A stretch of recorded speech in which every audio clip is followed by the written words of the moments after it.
بسم اللہ الرحمن الرحیم۔ السلام علیکم ناظرین۔ ایمان کی خاطر اپنی جان قربان کرنے والی ایک دلیر خاتون جس نے موسیٰ علیہ السلام کی پرورش کی اور بچپن میں انہیں فرعون کے ظلم و جبر سے بچایا، لیکن جب اس خاتون نے اللہ پر ایمان لائے تو فرعون نے اس کے ساتھ کیا سلوک کیا اور ایسا کیا ہوا کہ اس خاتون کو دنیا کی عظیم ترین عورت کا لقب دیا گیا۔ فرعون ظالم و جابر بادشاہ تھا۔ اس نے مصر میں آباد قوم بنی اسرائیل کو غلام بنا رکھا تھا اور ان پر ظلم کے پہاڑ توڑتا تھا۔ یہ فرعون نہایت ہی مغرور بادشاہ تھا اور خود کو لوگوں کا خدا اور رازق کہلواتا تھا، لیکن کسی بھی شخص میں اتنی جرأت نہ تھی کہ فرعون کی مخالفت کر سکے۔ لہٰذا اللہ تعالیٰ نے فرعون کے خاتمے کا ارادہ کیا تو بنی اسرائیل میں حضرت موسیٰ علیہ السلام کی پیدائش ہوئی۔ جب موسیٰ علیہ السلام کی پیدائش ہوئی تو ان دنوں فرعون نے اپنی سپاہیوں کو یہ حکم دے رکھا تھا کہ بنی اسرائیل میں جو لڑکا پیدا ہوگا اسے قتل کر دیا جائے۔ لہٰذا اس مصیبت و آفت کے دور میں مجبوراً موسیٰ علیہ السلام کی والدہ نے آپ کو ایک صندوق میں رکھ کر صندوق کو مضبوطی سے بند کر دیا اور اسے دریا نیل میں ڈال دیا۔ دریا نیل سے نکل کر ایک نہر فرعون کے محل کے نیچے بہتی تھی۔ اللہ کی قدرت ایسی ہوئی کہ یہ صندوق دریا نیل سے بہتے ہوئے اس نہر میں چلا گیا۔ اس وقت نہر کے کنارے فرعون کی بیوی بی بی آسیہ بنت مزاحم بیٹھ کر نہر کا نظارہ کر رہی تھی۔ حضرت آسیہ ایک خوبصورت اور نیک دل خاتون تھی اور وہ کسی بیماری سے شدید تکلیف میں تھی۔ فرعون نے ان کا بہت کچھ علاج کروایا تھا مگر وہ ناکام رہا۔ کہتے ہیں کہ حکیموں نے اسے بتایا تھا کہ اے فرعون، ہم پیشن گوئی کرتے ہیں کہ اس دریا میں سے ایک آدمی تیرے محل میں داخل ہوگا۔ اگر اس کے منہ کی رال اس بیمار خاتون کے جسم پر مل دی جائے گی تو اسے شفا ہو جائے گی۔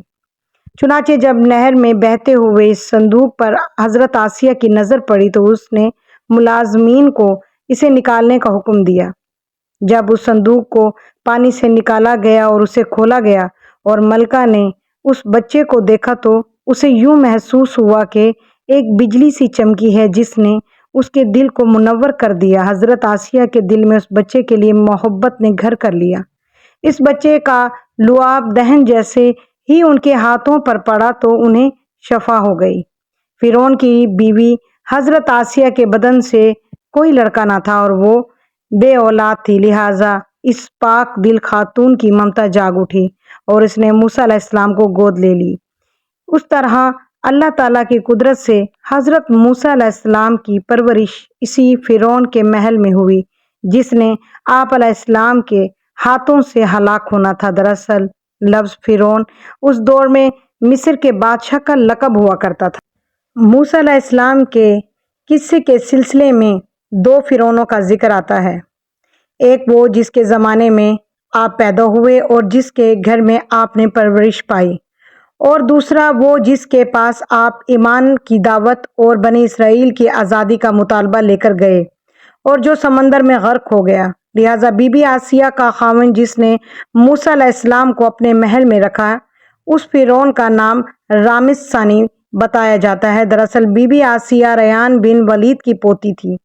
ریان بن ولید وہی بادشاہ تھا جو یوسف علیہ السلام کے دور میں عزیز مصر تھا اور اس نے حضرت یوسف پر ایمان لایا تھا۔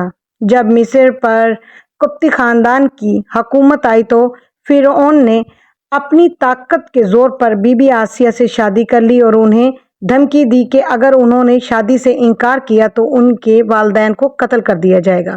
لیکن شادی کے بعد بھی اللہ نے حضرت آسیہ کو فرعون کے شر سے محفوظ رکھا اور وہ آپ پر قادر نہ ہو سکا۔ مورخین لکھتے ہیں کہ اللہ نے فرعون کو نامرد بنا دیا، اور بعض نے لکھا کہ فرعون کو ایسی بیماری تھی کہ طبیبوں نے اسے ساری عمر صحبت کرنے سے منع کر دیا تھا، لہٰذا فرعون کبھی بھی حضرت آسیہ کے قریب نہ جا سکا۔ یہ بھی اللہ کی ایک حکمت تھی تاکہ بی بی آسیہ فرعون کے ناپاک جسم سے محفوظ رہ سکیں۔ بہرحال حضرت موسیٰ علیہ السلام کی پرورش فرعون کے محل میں کسی شاہی فرد یا شہزادے کے مانند ہوئی۔ ہر طرح کے آرام و آرائش آپ کے لیے دستیاب تھے، لیکن قبطیوں کے درمیان زندگی گزارنے کے باوجود موسیٰ علیہ السلام فطری طور پر ان سے مختلف کردار کے مالک تھے۔ حضرت موسیٰ فرعون کے غرور و تکبر اور خدائی کے دعووں کو ناپسند کیا کرتے۔ وہ تکبر اور خدائی کے دعووں کو ناپسند کرتے تھے اور ہمیشہ توحید کے متعلق واضح بات کیا کرتے تھے جو فرعون اور اس کے درباریوں کو ناگوار گزرتی۔ بہت جلد وہ وقت بھی آ گیا جب اللہ نے حضرت موسیٰ علیہ السلام کو نبوت عطا کی اور آپ فرعون کے دربار میں اسلام کی دعوت لے کر تشریف لائے۔ اس وقت فرعون کے مطالبہ پر جادوگروں اور موسیٰ علیہ السلام کے درمیان سحر کا مقابلہ ہوا، جس میں حضرت موسیٰ علیہ السلام کے عصا حقیقی سانپ میں تبدیل ہو گئے اور جادوگروں پر حق واضح ہو گیا کہ یہ اللہ کے سچے رسول ہیں جنہیں ہماری ہدایت کے لیے بھیجا گیا ہے، جبکہ فرعون اپنے انا اور غرور پر قائم رہا اور موسیٰ علیہ السلام کی دعوت کا انکار کر دیا۔ اسی دربار میں بی بی آسیہ بھی موجود تھی، لہٰذا آپ نے جب یہ سنسنی خیز منظر دیکھا تو آپ کے دل میں فوراً حق کا نور چمک اٹھا اور آپ موسیٰ علیہ السلام پر ایمان لے آئی۔ بی بی آسیہ فرعون مصر کی بیوی اور ملکہ تھی۔ آپ کے پاس مال و دولت کی کثرت تھی، لیکن اس کے باوجود آپ غرور و تکبر کا شکار نہیں تھی، بلکہ آپ کا دل غریبوں کی محبت سے سرشار اور ان پر شفقت و مہربانی کے جذبے سے معمور تھا۔ آپ دل کھول کر ان پر صدقہ و خیرات کیا کرتی۔ اسی وجہ سے آپ کو ام المساکین یعنی مسکینوں کی ماں بھی کہا جاتا ہے، کیونکہ بی بی آسیہ اپنے شوہر رامس کے مظالم کو بھی خوب جانتی تھی، اس لیے اپنے ایمان کا اظہار نہ کیا۔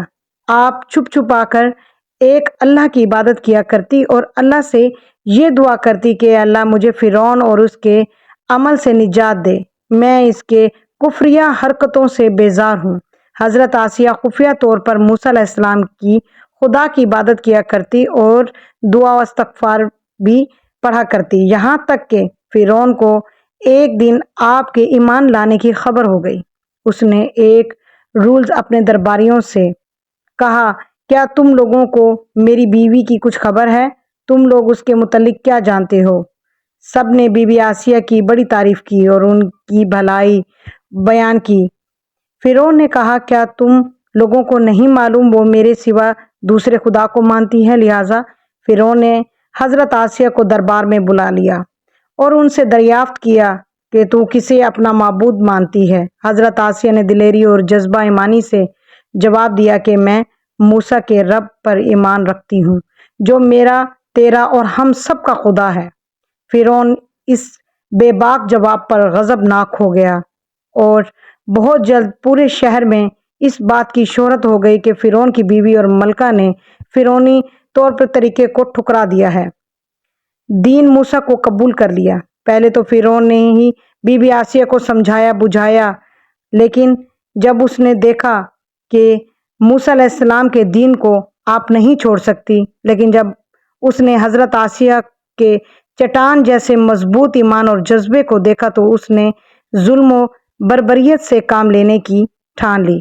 فرعون نے اپنے اہلکاروں کو حکم دیا کہ حضرت آسیہ کو دھوپ میں اور ریگستان کی دھوپ میں لٹایا جائے، لہٰذا آپ کو شدید گرمی میں ریت کے تپتے میدان میں چھوڑ دیا گیا۔ فرعون اس جگہ دورہ کرتا اور آپ سے کہتا کہ میری بات مان لو تو محل کی شاہی زندگی اور آرام و آسائش تیری منتظر ہے، مگر حضرت آسیہ پر اس کا کوئی اثر نہ ہوا، کیونکہ آپ کو جنت کے اس لافانی محلات پر ایمان تھا جو اللہ نے انہیں عطا کرنے کا وعدہ کیا تھا۔ جب فرعون نے حضرت آسیہ کی ثابت قدمی کو دیکھا تو اس نے آپ کو شہید کرنے کا فیصلہ کر لیا۔ اس نے اپنے سپاہیوں کو حکم دیا کہ بڑی سے بڑی چٹان کہیں سے اٹھا لاؤ اور آسیہ کو نیچے لٹا دو اور اس پر یہ چٹان گرا دو۔ لہٰذا جب یہ لوگ پتھر لائے اور حضرت آسیہ کو لٹایا گیا تو آپ نے آسمان کی طرف نگاہ اٹھائی تو پروردگار نے حجاب ہٹا دیے اور جنت کو اور وہاں جو محل ان کے لیے بنایا گیا تھا اسے انہوں نے اپنی آنکھوں سے دیکھا۔ آخر کار اس پتھر کو آپ پر گرا دی گیا اور آپ کی روح پرواز کر گئی۔ حضرت آسیہ کے فضائل و احادیث مبارک میں کچھ ان الفاظ سے آئے ہیں کہ رسول صلی اللہ علیہ وآلہ وسلم نے فرمایا، مردوں میں سے تو بہت سے درجات کمال تک پہنچے، لیکن عورتوں میں سے سوائے فرعون کی بیوی آسیہ اور عیسیٰ علیہ السلام کی والدہ مریم بنت عمران کے اور کوئی عورت درجہ کمال تک نہیں پہنچی۔ اس طرح ایک اور روایت میں آتا ہے کہ آپ صلی اللہ علیہ وآلہ وسلم نے فرمایا، جنتی عورتوں میں سب سے افضل خدیجہ بنت خویلد، فاطمہ بنت محمد اور فرعون کی بیوی آسیہ بنت مزاحم اور عیسیٰ کی والدہ حضرت مریم بنت عمران۔ ایک روایت میں آتا ہے کہ بی بی آسیہ کا نکاح جنت میں حضرت محمد صلی اللہ علیہ وآلہ وسلم سے ہوگا۔ لہٰذا روایت میں ہے کہ رسول صلی اللہ علیہ وآلہ وسلم نے فرمایا، جنت میں میرا نکاح مریم بنت عمران، موسیٰ کی بہن کلثوم اور فرعون کی بیوی آسیہ کے ساتھ ہوگا۔ ہم نے دیکھا کہ حضرت آسیہ ایسی حکومت کے ساتھ، ایسے دربار کے اندر، اس قدر مال و دولت کی اطاعت گزار غلام اور کنیزوں کے ساتھ میں ایک بہترین زندگی گزار رہی تھی، لیکن انہوں نے حق کو قبول کیا اور موسیٰ علیہ السلام کے دین پر ایمان لے آئی، حالانکہ انہیں معلوم تھا کہ ایمان لانے کی وجہ سے ان کی تمام خوشیاں اور مقام منصب چھن جائیں گے، یہاں تک کہ جان بھی جا سکتی ہے، لیکن آپ نے حق کو قبول